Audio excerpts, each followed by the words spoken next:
नमस्कार दोस्तों, आपका हमारे YouTube चैनल द एजुकेशन पर स्वागत है। आज के इस सेशन में हम हिंदी साहित्य के आदिकाल से संबंधित महत्वपूर्ण प्रश्नों को हल करेंगे, जो आपके 2023 शिक्षक भर्ती परीक्षा UP TGT PGT, Jharkhand TGT PGT, KVS NBS, Punjab master cadre, MP वर्ग 1 वर्ग 2 की दृष्टिकोण से बेहद उपयोगी क्लास होगी। तो चलिए प्रश्नों की शुरुआत करते हैं।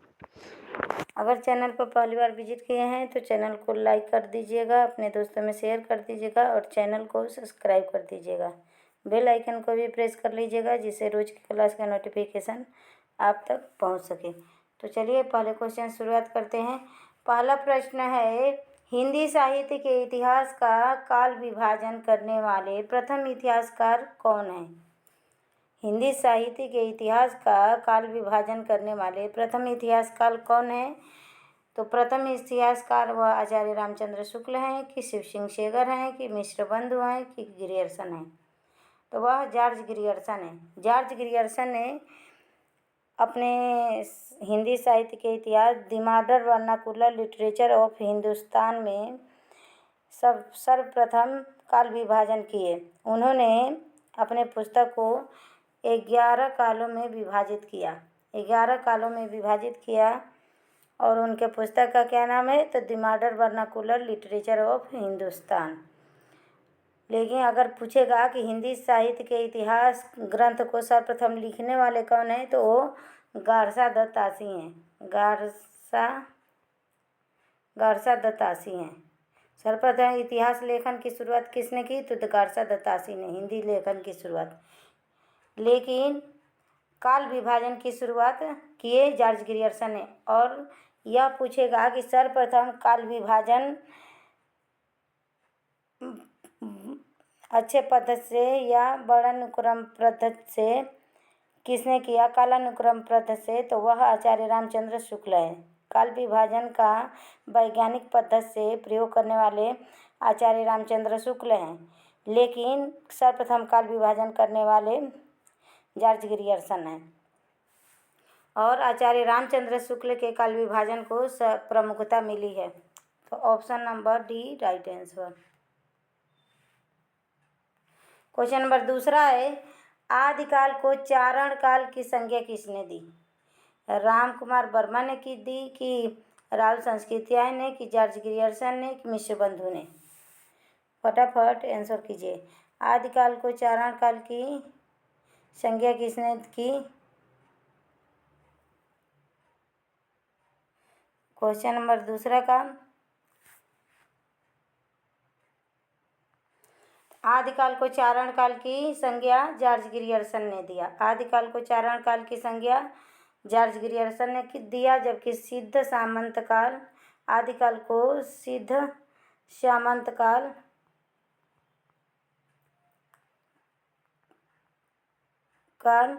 राहुल संस्कृत्याय ने कहा। तो option number C right answer. Question number तीसरा है, आदिकाल को प्रारंभिक काल किसका नाम किसने दिया? जॉर्ज ग्रियर्सन ने दिया कि पंडित रमाशंकर शुक्लाचार्य ने दिया कि मिश्र बंधु ने दिया कि शिव सिंह सेगर ने दिया? आदिकाल को प्रारंभिक काल किसने दिया? तो प्रारंभ से कौन एक साथ रहते थे? तो मिश्र बंधु। यह 3 भाई थे, श्याम बिहारी, सुखदेव बिहारी और गणेश बिहारी। तो आदिकाल को प्रारंभिक काल मिश्र बंधुओं ने दिया। और आदिकाल को आरंभिक काल किसने दिया? तो आदिकाल को आरंभिक काल गणपति चंद्र गुप्त ने दिया। तो प्रारंभिक और आरंभिक काल में कन्फ्यूजन होती है। तो प्रारंभ से मिश्र बंधु साथ में रहे, तो प्रारंभिक काल आदिकाल को मिश्र बंधुओं ने दिया। आरंभिक काल, आरंभ में सबसे पहले पूजा किसकी होती है? तो गणेश जी की। तो आरंभिक काल आदिकाल को आरंभिक काल कहेगा तो गणपति चंद्रगुप्त हो जाएंगे, और प्रारंभिक काल कहेगा तो मिश्र बंधु हो जाएंगे। Option number C right answer. Question number 4 है, आदिकाल को सिद्ध सामंत काल का नाम किसने दिया? तो आदिकाल को सिद्ध सामंत काल राहुल संस्कृत्याय ने दिया। अभी मैंने बताया था। क्वेश्चन नंबर 5 है, आदिकाल को वीर काल किसने नाम दिया? आदिकाल को वीर काल आचार्य शुक्ल ने दिया कि विश्वनाथ प्रसाद मिश्र ने, तो कि डॉक्टर धीरेन्द्र ने, कि डॉक्टर नगेंद्र ने? तो आचार्य रामचंद्र शुक्ल ने तो आदिकाल को वीरगाथा काल कहा। आदिकाल को वीरगाथा काल कहा आचार्य रामचंद्र शुक्ल ने, वीरगाथा काल कहा। तो आदिकाल को वीर काल किसने कहा? तो विश्वनाथ प्रसाद मिश्र ने कहा। आदिकाल को वीर काल किसने नाम दिया? तो विश्वनाथ प्रसाद मिश्र ने दिया। Question number B right answer. Question number 6 है, आदिकाल को संधि एवं चारण काल किसने कहकर पुकारा? आदिकाल को संधि एवं चारण काल कहकर किसने पुकारा? डॉक्टर धीरेन्द्र कुमार ने, कि डॉक्टर नगेंद्र ने, कि पंडित रमाशंकर शुक्ल रसाल ने, कि डॉक्टर राम कुमार वर्मा ने? तो क्वेश्चन नंबर 6 का फटाफट आंसर कीजिए। तो संधि एवं चारण काल, आदिकाल को संधि एवं चारण काल किसने दिया? तो राम कुमार वर्मा ने दिया। संधि एवं चारण काल आदिकाल को किसने कहा? तो राम कुमार वर्मा ने कहा।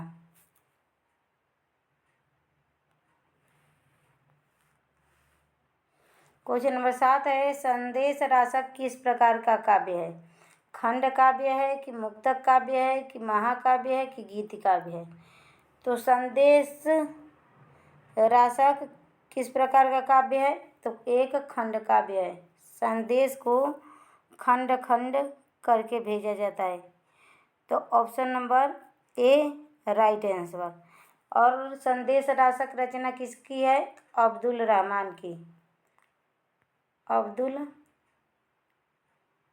रहमान की रचना है संदेश राशक।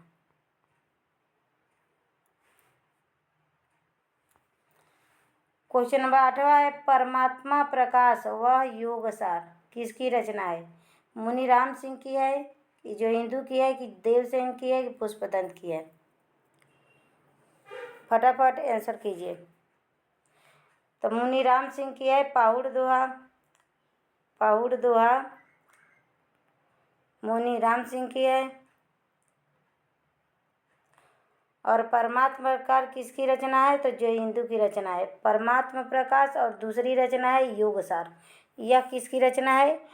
तो जो हिंदू की रचना है। Option number B right answer. और देव सिंह की रचना का क्या नाम है? श्रावकाचार्य।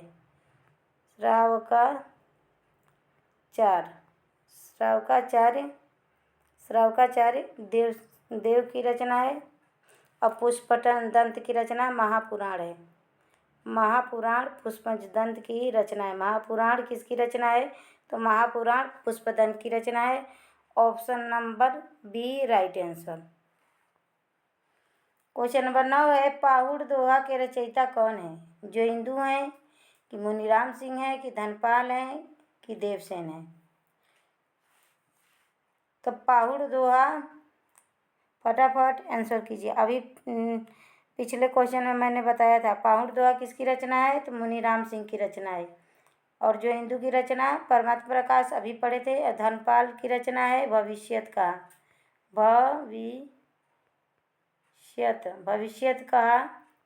भविष्यत कहा कहिए या कथा कहिए। भविष्यत कहा या भविष्यत कथा, ये धनपाल की रचना है। और श्रावकाचार्य देव सिंह की रचना है, अभी मैंने बताया था।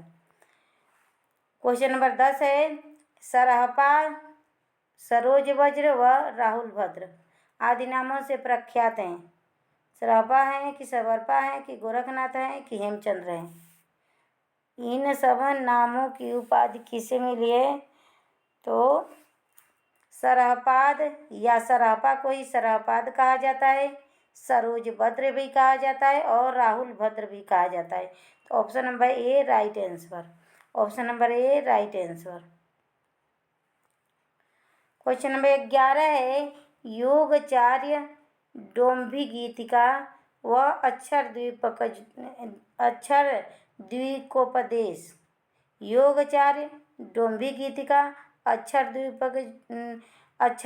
द्वीपकोपदेश, अक्षर द्वीपोपदेश किसका ग्रंथ है? लुइपा की है कि सरापा की है कि सब डोम्बिका की है कि मच्छेंद्रनाथ की है? तो जिस तरह अक्षर द्वीपोपदेश टेढ़ा रचना है, तो टेढ़े विद्वान भी होंगे, उनका नाम। तो यह किसकी रचना है? फटाफट आंसर कीजिए, मैंने हिंट दे दिया है। तो यह डोम्भिपा की रचना है। डोम्भिपा की रचना है। योगाचार्य, डोम्भी गीतिका, अक्षर द्वीपोपदेश, यह सब डोम्भिका की रचना है और यह रचनाएं आदिकाल से संबंधित है। तो option number C right answer. Question अच्छा लगे तो जरूर चैनल को सब्सक्राइब कीजिएगा, लाइक कीजिएगा। क्वेश्चन नंबर 12 है, शिलांकृत चंपू गेय काव्य रचना है किसका है? कौन सी रचना है? राहुल बेल है कि उक्त व्यक्ति प्रकरण है कि वर्ण रत्नाकर है कि परमाल रासो है? तो जो शिलाओं पर लिखा गया है और वह चंपू काव्य है और एक गीत काव्य भी है, गेय काव्य भी है, वह कौन है? तो वह राहुल बेल है। Option number A right answer. Option number A right answer. और राहुल बेल किसकी रचना है? तो रोड़ा कवि की रचना है। राहुल बेल किसकी कवि रचना है? तो रोड़ा कवि की रचना है। और चंपू काव्य किसे कहते हैं? तो गद्य और पद्य जब मिश्रित करके जो रचना रचा जाता है उसे क्या कहते हैं? चंपू काव्य कहते हैं। और यह एक गेय काव्य है, गाना गाने वाला। उक्त व्यक्ति प्रकरण किसका है? तो उक्त व्यक्ति प्रकरण दामोदर शर्मा का है। दामोदर शर्मा का रचना है उक्त व्यक्ति प्रकरण। वन रत्नाकर ज्योतिश्वर ठाकुर का है, ज्योतिरीश्वर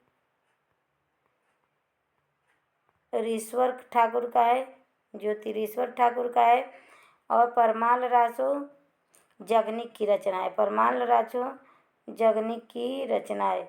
इसे आलाखंड भी कहा जाता है। और यह उत्तर प्रदेश के महोबा जिले में गाया जाता है और यह बरसात ऋतु में आला गाया जाता है। तो इससे आप लोगों को कई सारे क्वेश्चन एक साथ मिल गए।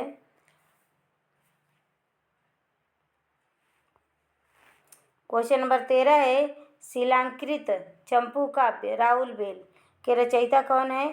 तो राहुल कवि रोड़ा कवि की है राहुल बेल, अभी मैंने बताया था। तो option number C right answer. Question number 14 है, उक्त व्यक्ति प्रकरण के रचयिता कौन है? तो उक्त व्यक्ति प्रकरण के रचयिता कौन है? दामोदर शर्मा है। Option number A right answer.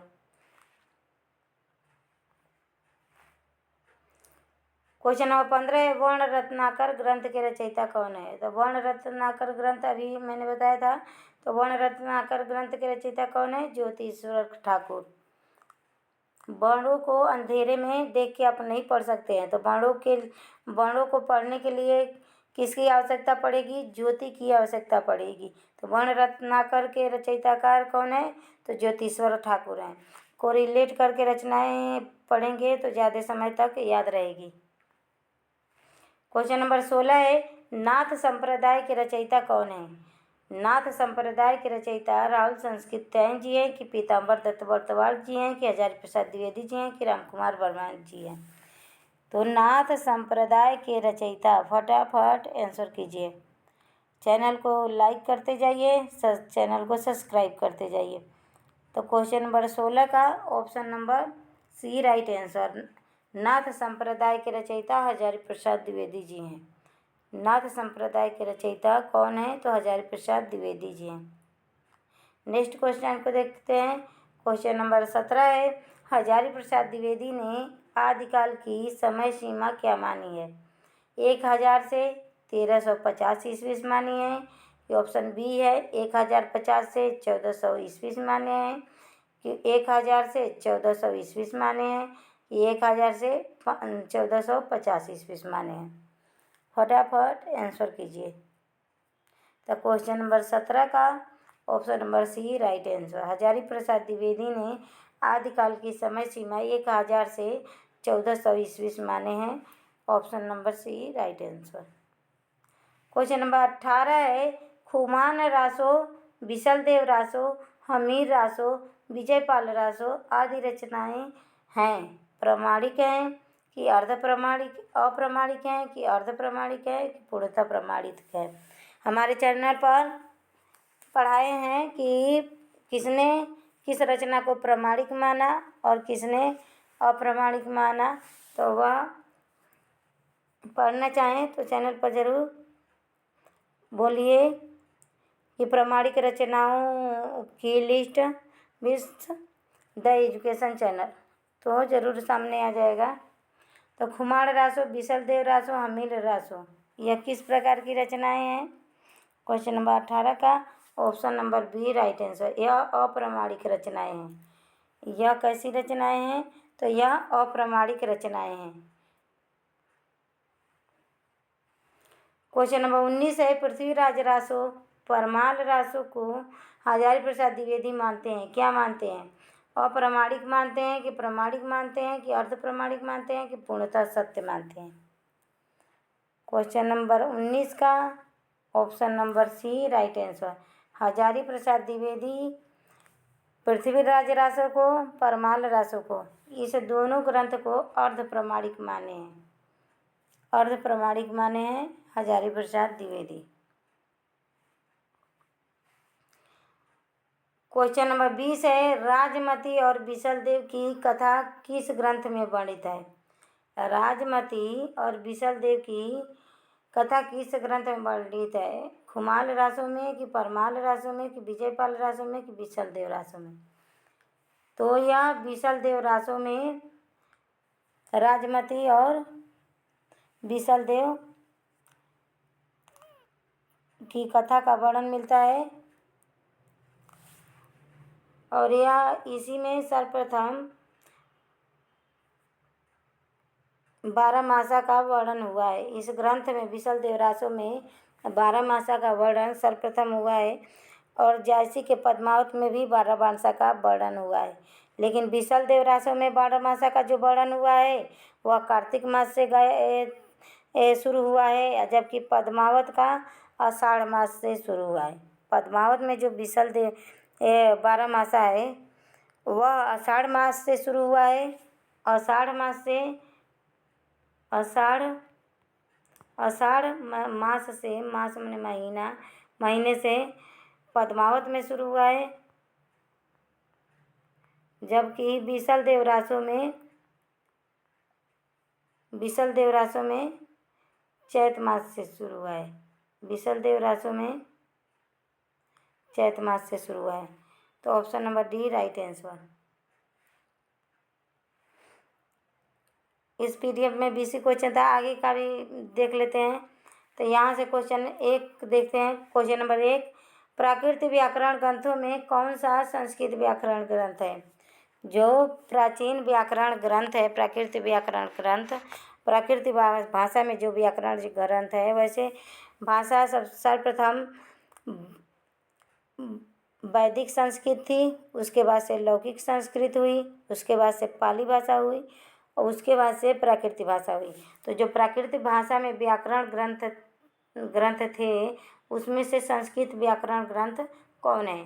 Ashtadhyayi है पाणिनि द्वारा कि सिद्ध हेम शब्दानुशासन है हेमचंद्र के द्वारा कि प्राकृतिक पैंगलम है कि द्वादश पदी है त्रिविक्रम द्वारा लिखित?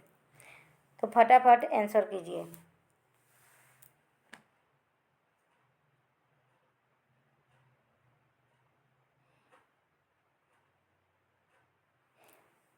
तो क्वेश्चन में 1 का प्राकृत व्याकरण ग्रंथों में संस्कृत व्याकरण ग्रंथ माना जाता है, तो वह सिद्ध हेम शब्दानुशासन हेमचंद्र द्वारा लिखा। प्राकृतिक के व्याकरणकर्ता भी कौन है? हेमचंद्र हैं। और अष्टाध्यायी लिखा है वह संस्कृत व्याकरण है जिसे पाणिनि ने लिखा है और इसमें उसी में महेश्वर सूत्रों की रचना हुई है।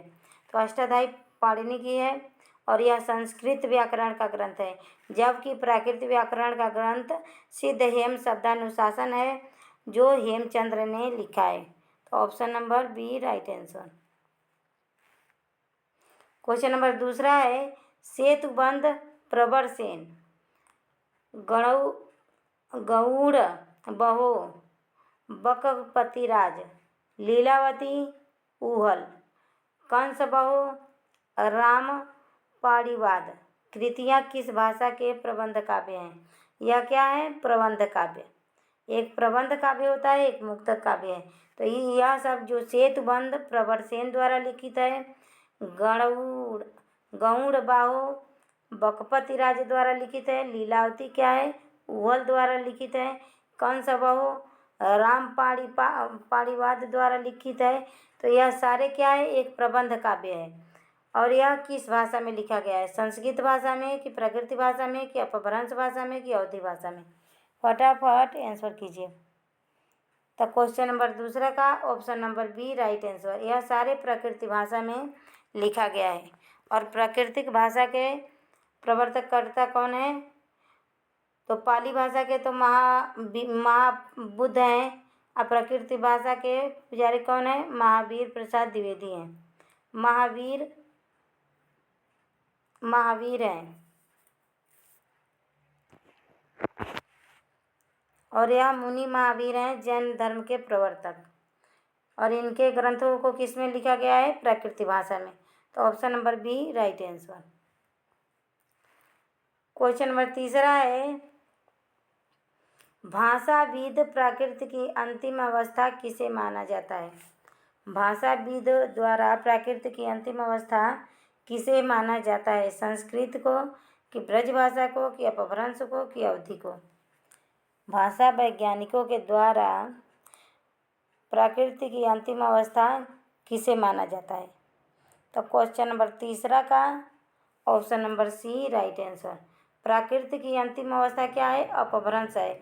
और अपभ्रंश पूछेगा हिंदी किस भाषा से हिंदी किससे उत्पन्न हुई? तो हिंदी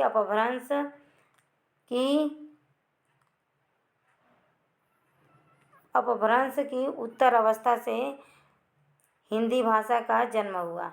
अपभ्रंश की उत्तर अवस्था से, पूर्व अवस्था से नहीं। अपभ्रंश की उत्तर अवस्था यानी कि अवहट्ट। तो हिंदी अपभ्रंश भाषा से उत्पन्न हुई, और जबकि प्राकृत का अंतिम अवस्था अपभ्रंश भाषा को माना जाता है। क्वेश्चन नंबर 4 है शंभू जिसे भाषा कहते थे।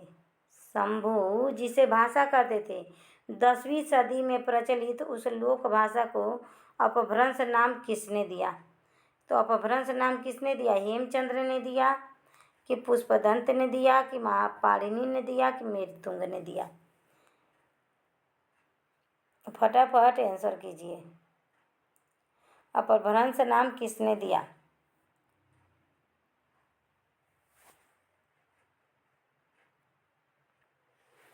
तो क्वेश्चन नंबर 4 है शंभू जिसे भाषा कहते थे 10वीं सदी में प्रचलित उस लोक भाषा को अपभ्रंश नाम किसने दिया? तो फटाफट आंसर कीजिए। तो क्वेश्चन नंबर 4 का option number B right answer. Apabhramsha नाम पुष्पदंत ने दिया।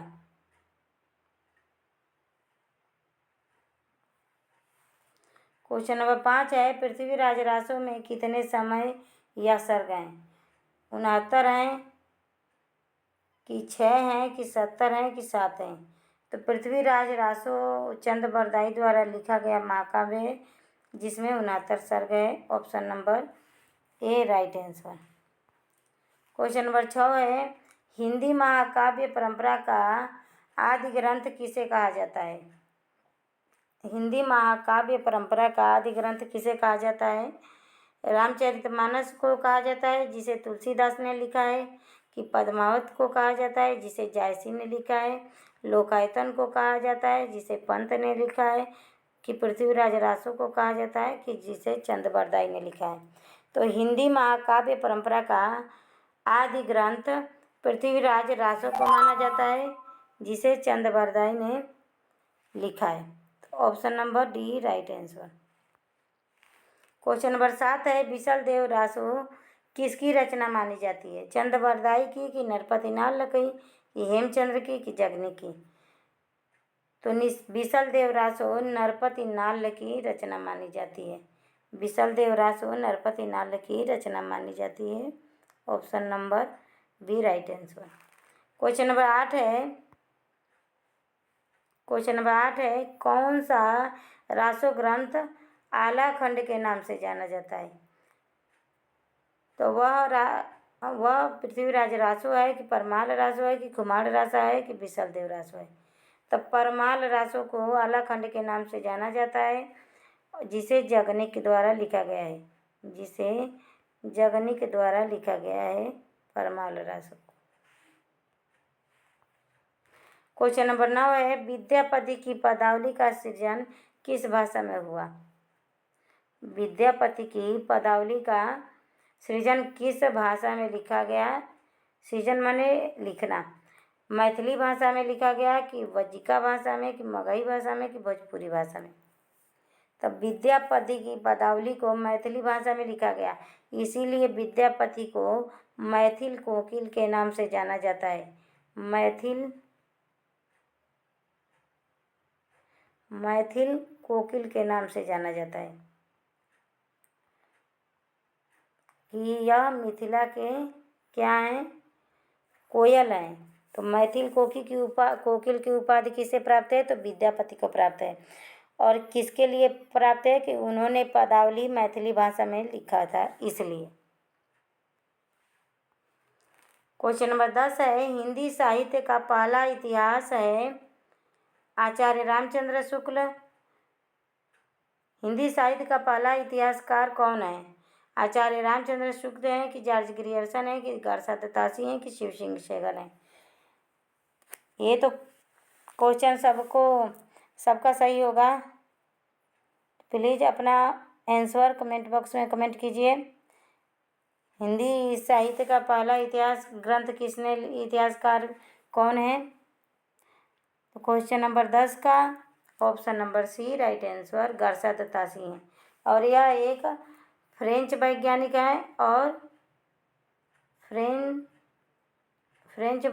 हैं और यह फ्रांस के रहने वाले हैं। इसीलिए फ्रेंच भाषा में इन्होंने अपने ग्रंथ इत्वार दो ला लिटरेचर एंदुई हिंदुस्तानी नामक ग्रंथ को सर्वप्रथम लिखा। Option number C right answer. Question number 11 है चारण काव्य की भाषा है डिंगल भाषा है कि ब्रज भाषा है कि अवहट्ट भाषा है कि प्रकृति भाषा है? फटाफट आंसर कीजिए। तो क्वेश्चन नंबर 11 का option number C right answer. चारण काव्य की भाषा अवहट्ट भाषा है। चारण काव्य की भाषा कैसा है? तो वह अवहट्ट है। क्वेश्चन नंबर 12 है हिंदी का आदि कवि कौन है? अब्दुल रहमान है कि अमीर खुसरो हैं कि स्वयंभू हैं कि शराफा हैं? तो हिंदी का आदि कवि किसे माना जाता है? तो क्वेश्चन नंबर 12 का option number C right answer Swayambhu को माना जाता है। हिंदी का आदि कवि स्वयंभू को माना जाता है। और इन्होंने क्या लिखा?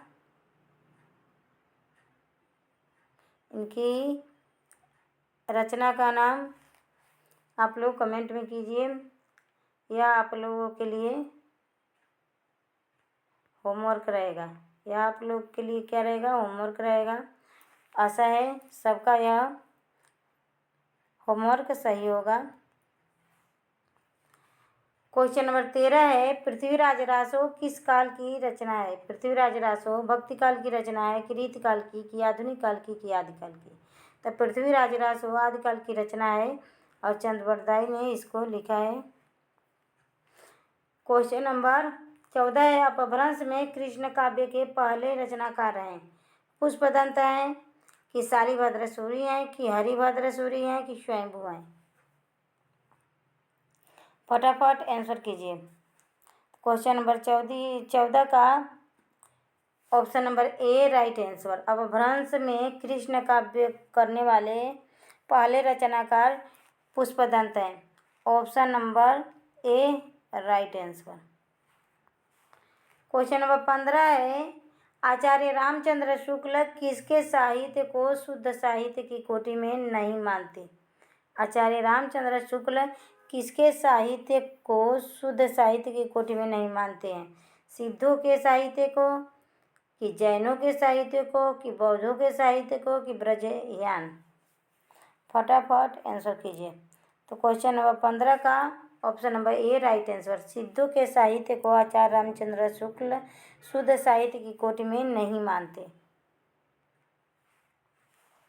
क्वेश्चन नंबर 16 है, जय शक्कर शयखंड थियतो ईरा। जय शक्कर शयखंड सियतो ईरा मीठी चूरी। यह पंक्ति किसकी है? मुंज की है, कि राजा भोज की है, कि हेमचंद्र की है, कि सोमप्रभु सूरी की है?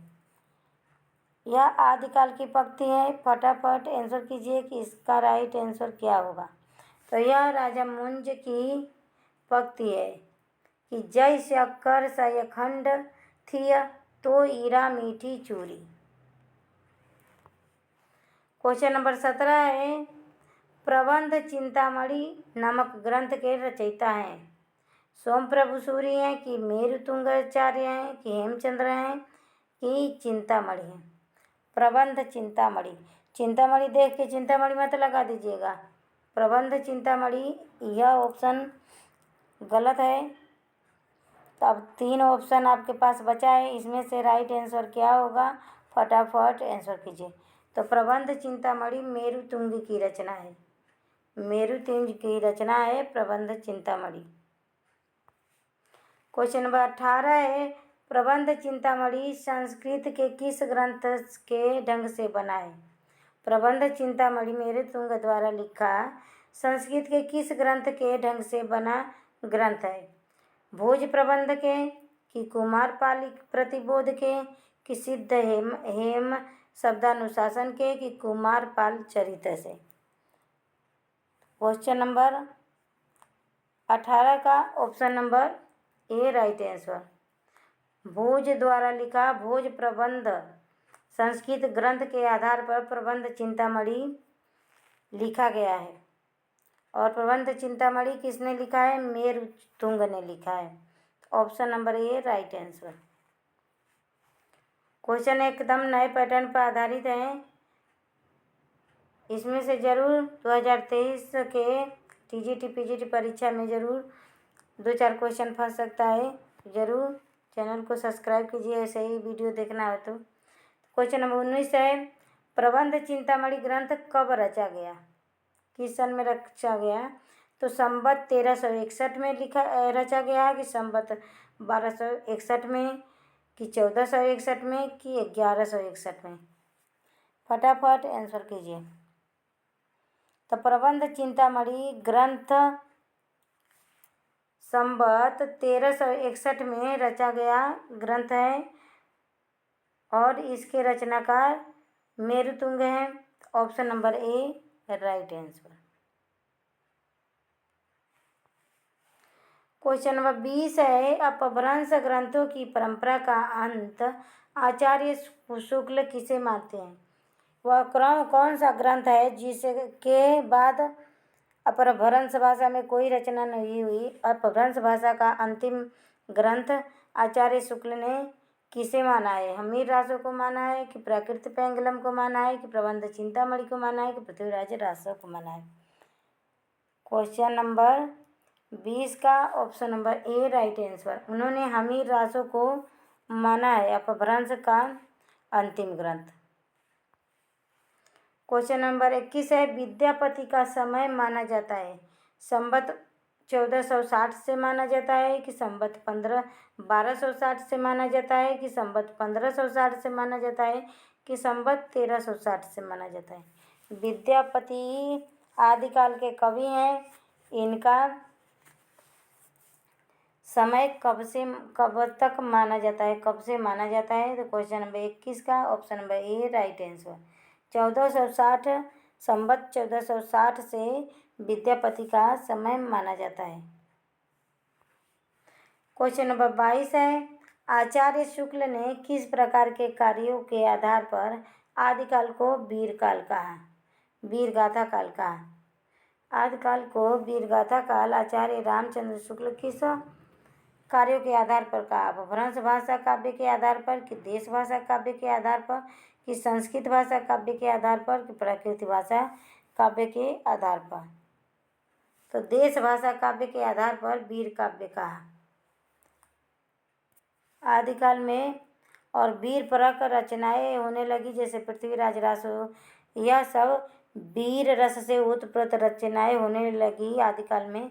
इसीलिए आदिकाल और देश भाषा में रचनाएं होने लगी, इसीलिए उस काल के ग्रंथों को आचार्य रामचंद्र शुक्ल वीरगाथा काल, उन ग्रंथों के आधार पर उस काल को वीरगाथा काल नाम दिए। Option number B right answer. Question number 23 है, अपभ्रंश काल में जैन, नाथ, सिद्ध कवियों की रचनाओं को साहित्य नहीं मानते हैं? कौन? आचार्य प्रसाद द्विवेदी, की डॉक्टर राम कुमार वर्मा, की डॉक्टर नगेंद्र, की रामचंद्र शुक्ला?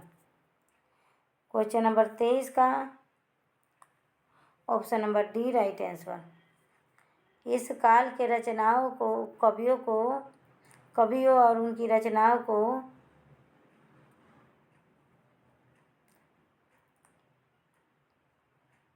साहित्य नहीं मानते हैं आचार्य रामचंद्र शुक्ल। क्वेश्चन नंबर 24 है, तांत्रिक साधना की प्रधानता थी? किन ग्रंथों में तांत्रिक साधना की प्रधानता थी? और तांत्रिक जादू टोना से रिलेटेड कौन है? अथर्ववेद है। कौन सा वेद जादू टोना से रिलेटेड है? तो अथर्ववेद है। तो तांत्रिक साधना की प्रधानता किन ग्रंथों में रही? नाथों के ग्रंथों में, कि जैनों के ग्रंथों में, कि सहजयान में, कि वज्रयान में? Question number D right answer. Vajrayana में तांत्रिक साधना की प्रधानता दी। तो option number D right answer. तो आज का हमारा सेशन यहीं समाप्त हुआ। आशा है यह सेशन आप लोगों को पसंद आया होगा। अगर यह क्वेश्चन आप लोगों के परीक्षा के उपयोगी लगे तो प्लीज़ चैनल को सब्सक्राइब कीजिए, लाइक कीजिए, अपने दोस्तों में शेयर कीजिए और चैनल और बेल आइकन को भी प्रेस कर दीजिएगा, जिससे रोज़ की क्लास का नोटिफिकेशन आप तक पहुंच सके। धन्यवाद दोस्तों। कल फिर मिलेंगे नए प्रश्नों के साथ।